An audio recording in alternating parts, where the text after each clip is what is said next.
안녕하세요. 오늘 저희가 당신과 함께 좀 깊이 들여다볼 자료가 있습니다. 성령의 불, 교회를 세우다. 이런 제목의 설교문인데요. 사도행전 1장 1절에서 13절까지를 본문으로 하고 있어요. 이 설교문은 딱 시작하면서 요한계시록의 라오디게아 교회 이야기부터 꺼내더라고요. 기억하시죠? 겉으로는 뭐 부족한 게 없는데 영적으로는 미지근하다. 이런 평가를 받았던 교회요. 오늘 저희의 목표는 이 설교문이 그 미지근함에 대한 해답으로 제시하는 거, 바로 성령의 불이거든요. 이게 도대체 어떻게 개인과 공동체를 바꾸는지 좀 살펴보려고 합니다. 네, 맞아요. 설교의 핵심 주정은 아주 명확합니다. 그러니까 그 초대교회 제자들이 처음엔 사실 두려움에 떨면서 마가의 다락방에 모여 있었잖아요. 그런데 그들이 뭐 스스로 노력해서가 아니라 위로부터 임하는 성령의 불, 이걸 통해서 아주 강력한 공동체로 변화했다는 거죠. 이 설교는 바로 그 불이 가져온 세 가지 중요한 효과, 여기에 주목하고 있습니다. 아, 세 가지 효과요? 그럼 첫 번째부터 한번 볼까요? 성령의 불이 먼저 개인을 새롭게 세운다. 이 부분인데요. 설교문에서는 성령이 임하는 장면을 묘사할 때 급하고 강한 바람 소리나 불의 혀 같은 아주 강렬한 이미지를 쓰죠. 특히 그 불이 각 사람 위에 임했다는 걸 강조하는데 첫 번째 의미는 정결케 하는 불이라고 설명을 하네요. 그렇죠. 예를 들면 베드로가 예수를 부인했던 그 죄책감이라든지 제자들이 가졌던 두려움, 이기심 같은 거요.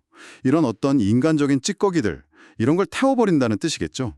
과거의 실패로부터 이제 자유로워지는 영적인 리셋 같은 걸까요? 정확합니다. 그리고 두 번째 의미가 바로 따라오는데 이게 능력과 열정의 불이라는 거예요. 여기서 헬라어 단어 그 디나미스를 언급하거든요. 근데 이게 뭐 세상을 힘으로 막 누르는 그런 권력이 아니고요. 오히려 섬기고 변화시키는 사랑의 힘, 또 담대하게 복음을 전할 수 있는 그런 영적인 에너지, 이걸 의미한다고 풀이합니다. 아하. 혹시 당신도 뭐 과거의 상처나 지금 좀 무기력하다 이런 느낌에 발목 잡혀 있다고 느끼신다면 이 불이 어떤 의미일지 한번 생각해 보실 수 있을 것 같아요.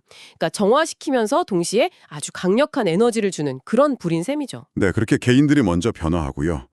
그런데 이게 그냥 각자 뜨거워지고 끝난 게 아니라 오히려 아주 강력한 공동체를 만들었다는 점. 이게 또 흥미롭더라고요. 설교문에서는 다 같이 한 곳에 모였다는 표현이 단순히 그냥 같은 장소에 있었다. 그 이상이라고 보던데요. 이게 그럼 두 번째 변화겠네요. 네, 그렇습니다. 그 두 번째 변화죠. 설교에서는 이 불이 정말 배경도 다르고 기질도 다른 사람들 있잖아요. 어부, 세리, 열심당원까지 이 사람들 사이에 어떤 보이지 않는 벽, 또 그 안에 시기심이나 경쟁심 같은 것들을 녹여내렸다고 말해요.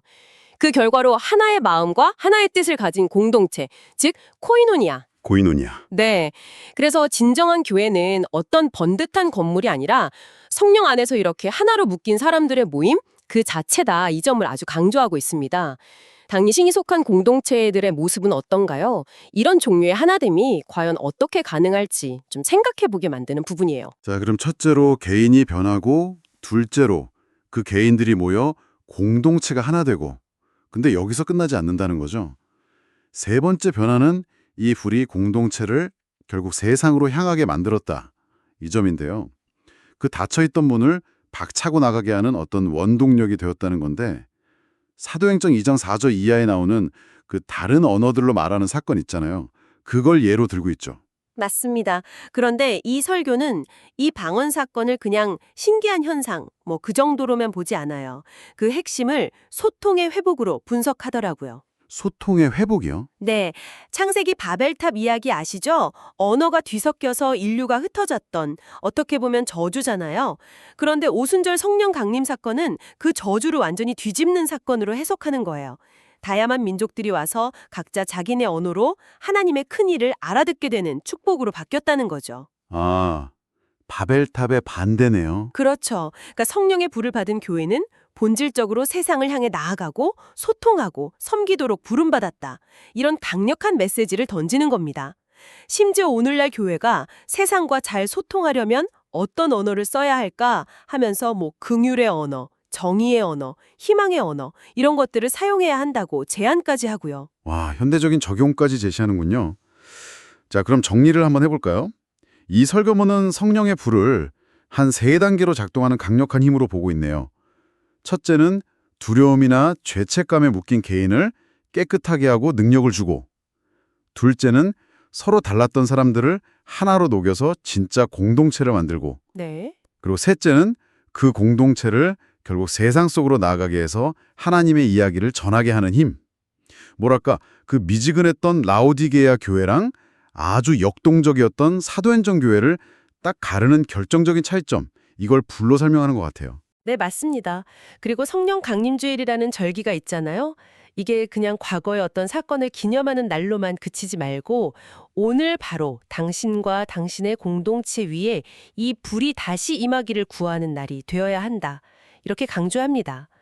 우리 어떤 미지근함이나 두려움 이런 걸 좀 태워달라고, 그리고 진정한 하나됨과 세상으로 나아갈 힘을 달라고 그렇게 요청하는 날이라는 거죠. 네, 의미가 새롭네요. 마지막으로 그럼 당신에게 생각해 볼 질문을 하나 던져보면서 마무리할까 합니다. 이 설교문은 세상이 알아들을 수 있는 언어로 소통하는 게 중요하다고 했잖아요.